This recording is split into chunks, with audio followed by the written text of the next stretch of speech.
Steve Gillmor, and this is a special edition, and the word special really applies here, of the Gillmor Gang. I'm coming to you from the Gartner Symposium in Orlando, and we've got a few refugees from the left coast who will be introduced right now. Let's start with Robert Scoble. Welcome, Robert.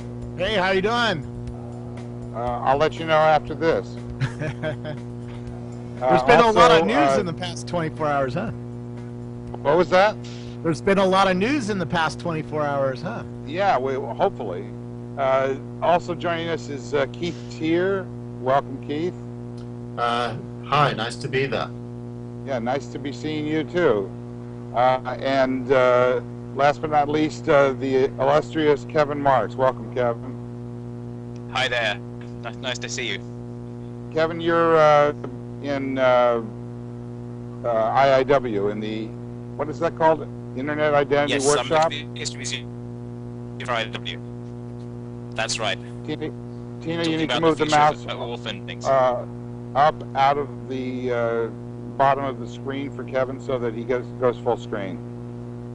Okay, and our producer and director, Tina Chase Gillmor, is holding down the fort back in California. So let's just start. Robert, there's a lot of news. Tell me about it. Well, there was, let's say, a new iMac, a new iPad, a new Mac Mini. What else was announced yesterday? I lost track. There was so much stuff coming out. And then all the Microsoft Windows Surface reviews hit yesterday, too. So lots to talk about. All right, we'll start. Well, I'm buying a Mac Mini, but that's pretty obvious. I usually buy everything. I have and it'll be interesting to compare it to the Galaxy Nexus 7. In fact, I have it downstairs. Sorry, I should have brought it up. In fact, Phil Schiller yesterday on stage made a lot of comparisons between the Mac Mini and the Nexus 7. I think it's very clear that both Apple and Google like the fight between Apple and Google and want to continue that. They don't want to let Microsoft into this game at all.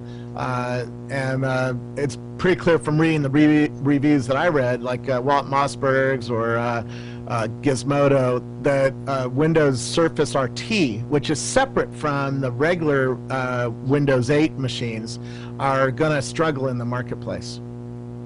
And the reviews by Mossberg of the Windows Surface? The Surface RT, which Microsoft hasn't made this very clear. In fact, several of the Windows fans have really been angry at Microsoft for not making this clear. Windows Surface RT is a version of Windows 8 that runs on ARM chips. It does not play old Windows apps. And that's the $500 price point. If you look at the regular Windows 8 Pro, or the high-end Windows, that runs on Intel chips and does play old apps, Visual Basic apps or .NET apps, and but that is less power and more expensive. It's in the 800 and up price range. And so these new tablets that have been coming out from Google, at the Nexus 7, which is a $200 tablet, and then the iPad Mini, which is $329, are really putting price pressure on Microsoft because those ecosystems are built out and have hundreds of thousands of apps, where the new Windows Surface RT machines do not have very many apps and don't have a built-out ecosystem and are at $500.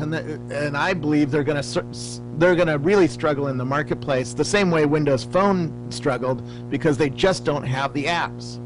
What about the impact of the price point for the Mini on the Maxi pad? Pardon the expression. I see use for both, right? I still like a bigger Surface for most things, like going to meetings and stuff like that. The Mini is better for ebook reading. In fact, Apple's really struggling to explain why we need a Mini, other than Google came out and Amazon came out with the Kindle Fire, and they just don't want anybody to find an edge into the marketplace that the iPad owns. But I like reading on my Nexus 7. It's a nicer form factor for reading books.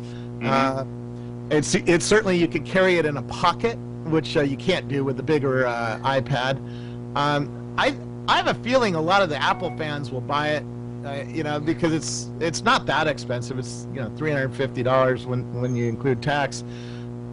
Most of the Apple fans who buy iPads can buy them.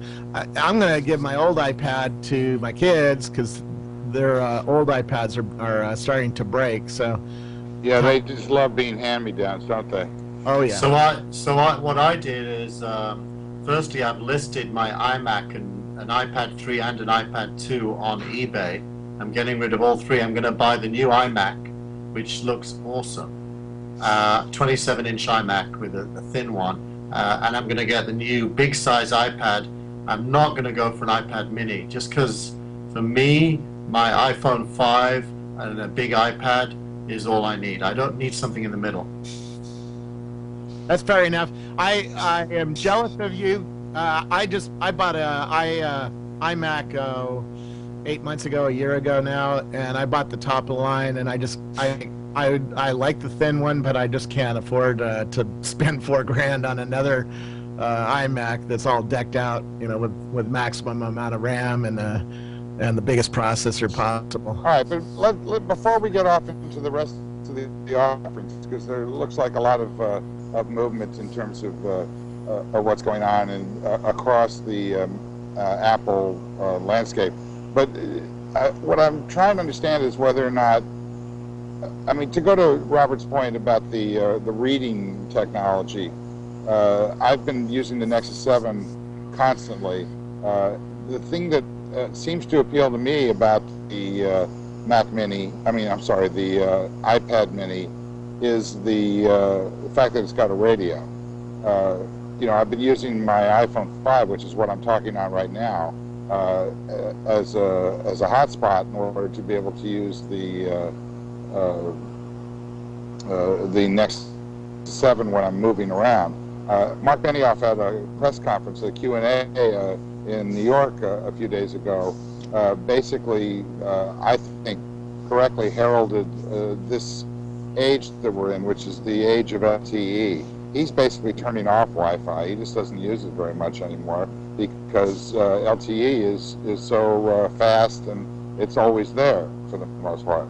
No, that's absolutely true. At the startup school on Saturday, CNET couldn't get a Wi-Fi connection at Stanford, which has one of the best Wi-Fi networks around, and I turn on my iPad, share my LTE network with them, and so all the CNET articles that were published were thanks to my iPad, and the LTE is just stunning fast. It's worked at not just the Apple and Google and Salesforce events, but also smaller events like this startup school, and I think you're onto something. I'm faced with this, so I just 6 months ago, I bought this top-of-the-line iPad, which was almost $1,000, and I'm struggling with giving that to the kids, and then turning off the LTE on it, and then turning on the LTE on a new, smaller iPad. I want to play with it a little bit before and that's the problem. You guys, for us on the Bleeding Edge, we have to put our money down on Friday for what is it, November 2nd ship date? Or somehow I think you're going to go ahead and do it. Kevin Marks, what do you think? I think it's interesting they finally stepped up to this form factor. It is a lot more expensive than the Nexus, and they've got a better camera. If you want the LTE, they'll add that in, and then it ends up being really expensive. I'm glad they've stepped up to it. I'm not sure that LTE is the magic answer to everything. I think you want Wi-Fi sometimes too. Yeah. But it's I'm sitting here and I just had my LTE flake on me and I'm using the Wi-Fi again. So it's a trade-off. You end up with a bit of both. But Kevin, the big thing is that Apple now has one of these for every viewing distance. You've got one you hold here and one you hold here and one you hold here. And I think that's that they filled in the gap between the two there. Yeah, Kevin, the problem with LTE is that it's capped. And Yes. for instance, when I got my first iPad, we did a Gillmor gang, and I think we were on the call for an hour with Skype, and it chewed through 2 gigabytes of bandwidth. Well, now I've upgraded to the 8 gigabyte monthly limit, but it's still 8 gigabytes. If I do 4 Skype calls like that in a month, I'm dead, right? And so I always do look for Wi-Fi if it's around, and certainly I use it here at home. But you're right. You can't use it for everything because you're paying for it, and that, by the way, that excludes a lot of the market. There's a lot of kids who can't afford a $600 iPad, and then on top of that, paying the monthly. What's the monthly fee? $60 or $8 something dollars. That's I know a lot of teenagers who can't afford that. So. Yeah, no, the cap is a challenge. I mean, I switched to T-Mobile because they have an unlimited LTE, but their LTE coverage isn't as good, so there's a trade-off there. It's like they've got $70 a month unlimited, but they don't want you using hotspots for that, so you're supposed to just use it on the phone. But I think everyone else. But some of the other things, you can't even pay them for the extra megabytes. That they just slow you down, and that's a problem. I think that we're missing what the trend is, though, when we talk about the caps. The carriers are trying to move people to a model where they pay for the usage. Yes. So I would suggest I would suggest that there's going to be a build-out of Wi-Fi to stabilize the caps. But I also think that, the kinds of communication that I've been doing, for example, on this trip, the iPhone 5, it may be that it works with the 4GS, I don't know, with the new iOS 6. It allows FaceTime to be used directly as, over cellular, as does and has Skype, which we're using right now. And it's pretty good as well, Steve. FaceTime is excellent over cellular. It really changes the experience, and what I'm suggesting is that once that starts to filter into the mainstream of the economics of real time, you're going to start to see. Already Chatter's got hooks into FaceTime for some time now, when it can be used in order to be able to make a transaction quickly. I mean, I go to the market, and when of course, I always forget exactly what I've been shown painstakingly by various family members 70,000 times in the past. This time, I turn on FaceTime, I call, and I point the camera and I say, "Is this what you're talking about?" And obviously, that's an early stage kind of use of the technology, but it's going to proliferate rapidly. And I think that what Benioff was talking about, that LTE is it's reliable in ways that change the way applications work. I think that's a big deal, and that's why, to me, the Mac Mini is going to be an important device. By the way, my iMac just sold on eBay. How much did you get for it, by the way? I got $1,649, and it's pretty fully loaded, so that's a good price for the buyer. Well, I just got the recent iMac, not this latest one, but the last one, and it was about a $4,000 machine because it has 16 gigs of RAM and big ass hard drives and everything. So this will kill you. This has got 32 gigs of RAM. Yeah, I know. 32 gigs of RAM, a 250 gigabit flash drive, and a 2 terabit hard drive. Yeah, I'm jealous. I told you, but I was racing Audi race cars yesterday, and that was expensive too. I'm like, I could go for a couple days in an R8 on a racetrack, or buy another iMac. All right, so again, I want to keep this at a slightly higher level because yesterday, John Taché, Tina, you need to scroll the mouse up into the large top of the window so that little border at the bottom goes away, and the same thing would be true with Kevin Marks. I've tried to do that. Large. You just need to get it up out of the tray at the bottom of the screen. Trying. The cursor needs to go up. Trying. Okay, I won't say it again because I'm just wasting everybody's time. The you might, there it goes. Nice job. Okay, the thing that I think is really interesting. Yesterday, John Toshek and I were trying to do some testing to see if we could get this show up using these tools, and he was using the Nexus 7 over Wi-Fi, and then he went through his Verizon hotspot over LTE, and I'm on an iPhone 5. I mean, just look at what this technology represents. This conversation couldn't have existed a few weeks ago. And, well, you know, Steve, this to me points to what I think is happening, which is we're moving to a two screens in the cloud architecture. The desktop and the laptop are going to be, you know, relegated to really serious heavy lifting work, and for the most part, you're going to be using a big screen and a small screen. The small screen is going to take obviously 3 dimensions: iPhone size, mini size, and full iPad size. Both Google and Apple are going to compete in both of those markets, and the losers are going to be the Dells, the Asuses, the Microsofts, who still believe that a hybrid between desktop and mobile is where it's at. yeah, I agree with that. I mean, I don't know about the Dell, and I think that there are companies now that are moving and sort of transitioning from the consumer space into the enterprise space, and that they're doing quite well and will continue to. But and even Microsoft, for that matter, has got its server division is doing quite well. But what I agree with you about is that there's a sense that trying to retain a usage pattern. I mean, I've tried Windows 8 here at the Gartner conference. I mean, there's a Windows key. The only thing I can think of to do is to push the Windows key, which takes you back to the screen. I mean, it's just impossible to understand how the thing works unless you're using a mouse. And if you're using a mouse, it's impossible to understand how it works.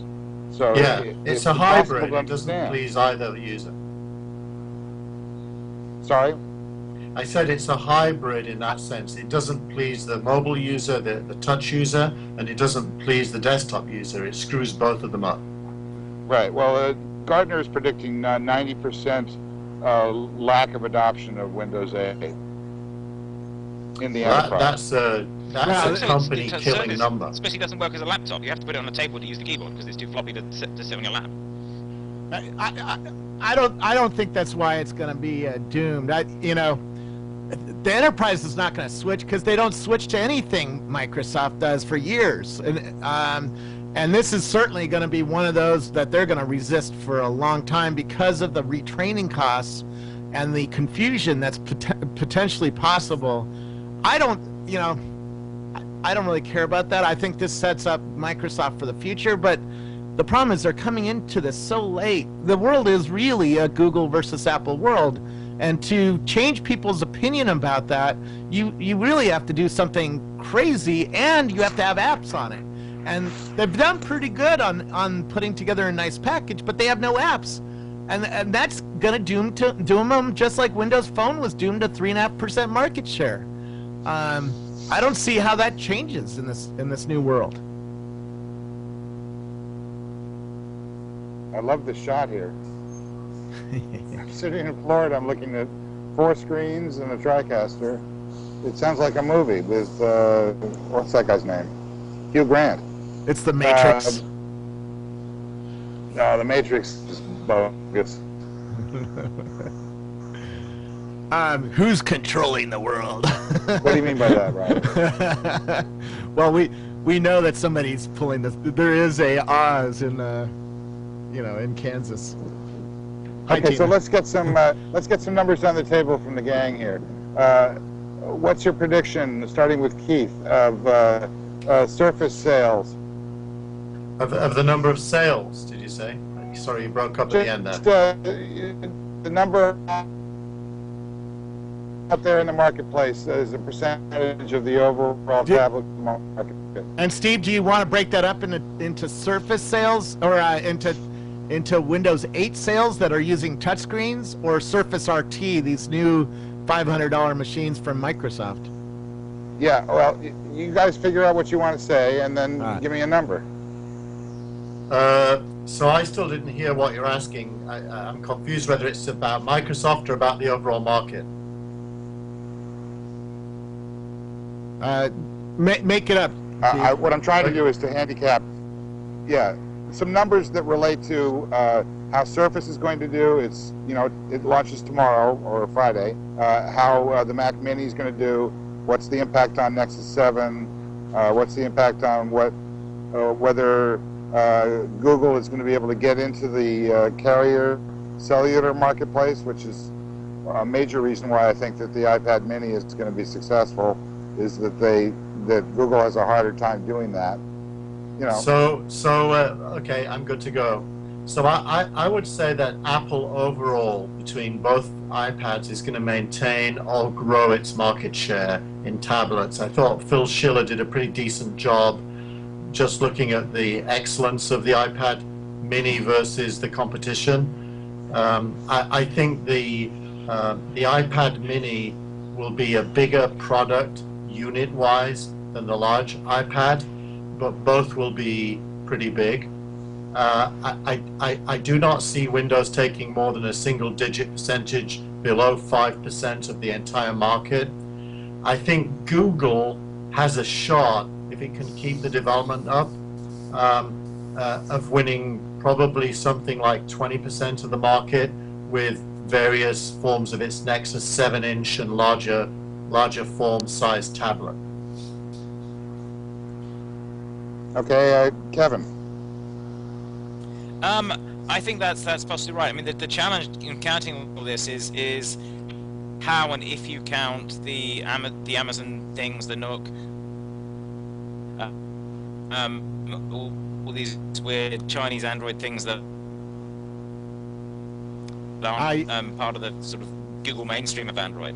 I think there are a lot of tablets out there that don't show up in the figures because we're only counting people this side. But I think I'm not expecting Microsoft to take a big chunk of the market here at all. I'd be very surprised if they do. I think Apple is going to continue to mostly own the tablet market because they have some really nice devices. But I think at the low end, we're going to see more and more of the things like the Nexus 7 cropping up from other manufacturers too. So for me, the question is the high end. Does Windows 8 take the old tablet, or I'm sorry, the old laptop and desktop machines that people have been buying, for years, and does it convert those customers and keep those customers? And at what rate do they convert those customers into Windows 8? I would assume, it's like Windows 7 sold, a few 100 million units. I would assume Windows 8 at that level will sell 100 million at least, and will keep most of that high-end market share, because there's lots of people. My dad just bought 2 new laptops, and he's not going to switch to Mac, and there's a lot of people and a lot of enterprises that aren't going to switch to Mac. I wonder how many of them are going to stay with Windows 7 or versus going to Windows 8, and I would assume that number is going to be fairly small at first, but we'll see. At the low end, at the end where the real moving and shaking is going on in the industry, the mobile world, I agree with everybody else. I don't see getting Windows Surface RT getting more than 5% market share. I think it's going to follow Windows Phone very closely because the developers are simply not supporting this. And people say, oh, no, there's going to be lots of apps and stuff like that. I do not see that when I talk to venture-backed startups. When you talk to things like Flipboard or on, they are not building for Windows 8. They're not excited by Windows 8 Surface RT, and they are taking a wait-and-see attitude to see how many they're going to sell. Now, if they sell, that will change, and change pretty quickly over the next 6 months. But I just don't see it selling. I don't know why anybody would buy a Windows Surface RT machine that can't play old Windows apps and doesn't have the ecosystems of Android and iPad, iOS behind it. Okay, so let's tease this one out, and then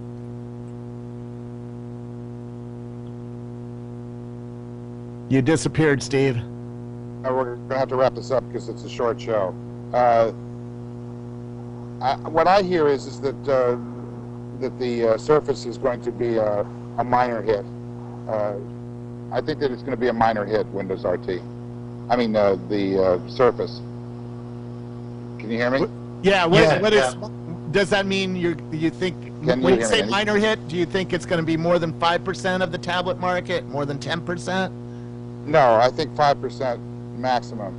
I think it's going to be damaging that it is not going to deliver, any kind of clear message to the marketplace that they are a player in this area. The hybrid, as I think Keith suggested, I think is going to turn out to be a very, very mixed blessing for Windows 8. I think that Google is going to do quite well in the middle of the market. They're sort of the mid-market now with Nexus because of their infrastructure, the Gmail, just so much of their kind of cloud offering being really evangelized through the Nexus platform. And I think that Apple's going to take the rest. So comments from everybody about what I think? Agree. Agree. Okay, so are you looking forward to the Google conference next week? And what do you expect is going to happen there? Well, Google are probably going to have to have I a stronger expect they will play launch, in the larger large-size form high factor DPI tablet tablets. market and a one more at a time, diversified one at a time. play in the 7-inch Keith? market. Keith? So I think there's two things that Google will have to think about. The first is a unified user interface experience, and I've noticed recently that Google is harmonizing around a UI that includes a left-hand menu bar off to the left of its apps instead of the bottom going backwards thing, and I think that's a step forward. So they need a unified UI that doesn't change a whole lot so that you can get a consistent experience across devices. And then they just need more devices at more different price points in the market that excite people. The first one is for developers. They've really got to give developers an easy way to support the whole platform. And the second one is just to compete in the market. And it feels to me that they're quite seriously behind, that they made two errors right at the very beginning, one on the UI and the other one to do with poor upgrade metrics, where only less than 2% of Android users are using Jelly Bean, for example. Those are their two big errors. They've got to fix those if they want to compete with Apple.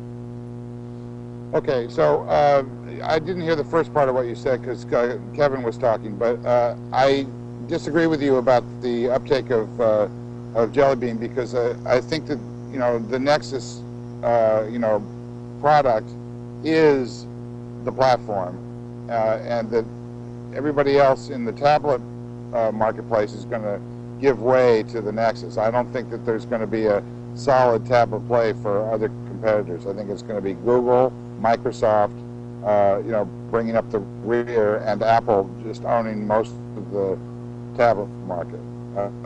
Kevin, your thoughts?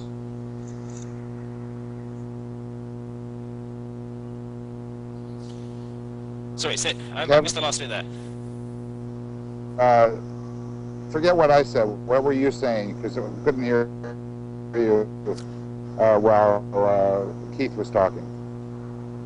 All right. So the thing that Apple has got cornered the market on is extremely high resolution large tablets. The new iPad is beautiful for that, and they just did the same thing to desktops as well. So they've got these very, very high resolution, beautiful displays, and that's the piece that Google hasn't got yet. So that's the thing they're obviously going to launch this week, I think. And they've got to work out the price point for that, and they've got to make sure that the UX stuff works on.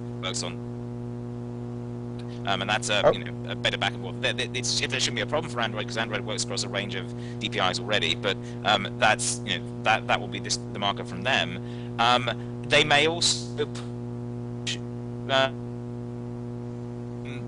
You're kind of breaking up, Chromebooks and Kevin. the Chrome boxes again, because that's another. Oh, okay. Sorry about that. I think I'll try and speak more slowly. I think the Chromebooks and the Chrome boxes may be another interesting part of the Google strategy against Microsoft's Surface, because they are significantly cheaper. And if you've got a Surface RT, you run Windows apps anyway, so you're mostly running web apps, and that's very like the Chromebook, but the Chromebook is a more laptopy laptop and is a lot cheaper. I didn't hear some of the key. I didn't hear some of the key points of that. I'll push back against the idea that. Go ahead, Robert. Oh, I just didn't hear some of the key points of that. But what did you say, Robert? I did not hear some of the key points of that. Kevin broke up on my side, but you know, I'm looking forward to next year with Google. I think that's where the next real potential of shifting the market's going to come with the wearable computing that Google is working on. That's really where I got a chance finally to see them, and at the Google Zeitgeist conference, and next year I think it's going to see a lot of shifts in the market. That right now the iPad Mini just doesn't shift my allegiance at all, pro or con. Well, I'm not sure that's true. I mean, you're going to get one. Yeah, but I get one. I have, you know, and I have Nexus 7s too. You know, it's not making me all that hot and bothered by Apple. Apple is certainly changing its strategy from only building 4 devices to coming out with how many new devices came out yesterday? Something like 20, more than 20 different devices yesterday.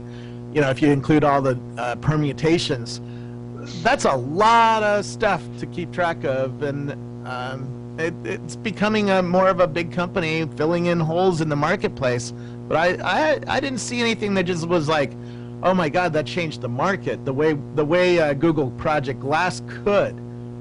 Whether it will or not, that'll be a Gillmor gang for next 6 months from now. But maybe Friday, actually. I don't think they're going to show them off. You think they're really going to get into it on Friday? Maybe.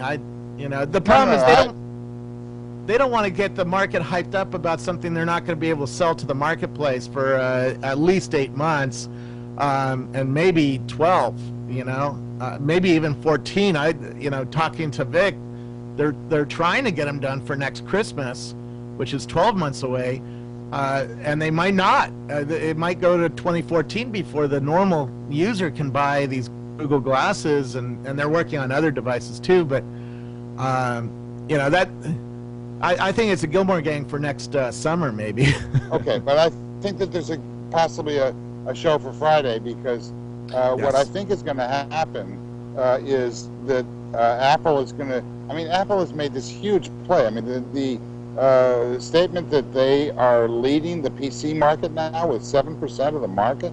That's extraordinary. You know, the fragmentation is now occurring not just with Android, but across the PC marketplace. Well, we can see it when you fly on a plane. I mean, I've been flying all over the world in the last 4 weeks, and on every plane, the entire plane is iPad. I mean, it is incredible how fast Apple took over the business traveler world, and it now is even the back. I was in the back of the plane, and every person on the 2-3 rows around me, every single person had an iPad.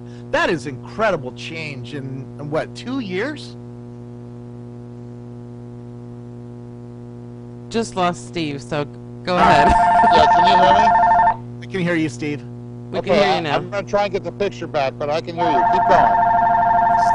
Anyways, to wrap up, you know, last week had things in their pockets that they weren't willing to show off. They were willing to brag that they had a device that was cool that was in their pocket that they weren't willing to show me, i.e. a new cell phone. So I think that the strategy is going to continue being the strategy of the last year for Google. Keep hey, I don't know if it's just me, but I'm getting... Go ahead, Keith.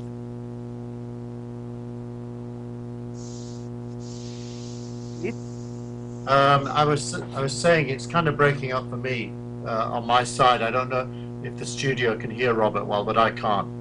Okay. Well, let's just end up Google and Apple. It's a Google and Apple world, and let's go on. And I got to run anyways. It's 1 o'clock. I have a meeting. All right, so I'm going to wrap this up without video. So just go to the 4-shot, Tina. I think. This is Steve Gillmor. This has been the Gillmor Gang. It's a special edition. We've had some little bugs here and there, but thanks to Rackspace and particularly Rob Jess, NewTek and their TriCaster, our producer and director Tina Chase Gillmor. I want to thank LTE for making this possible, because that's in fact what happened. And we'll see you again maybe Friday. Bye-bye.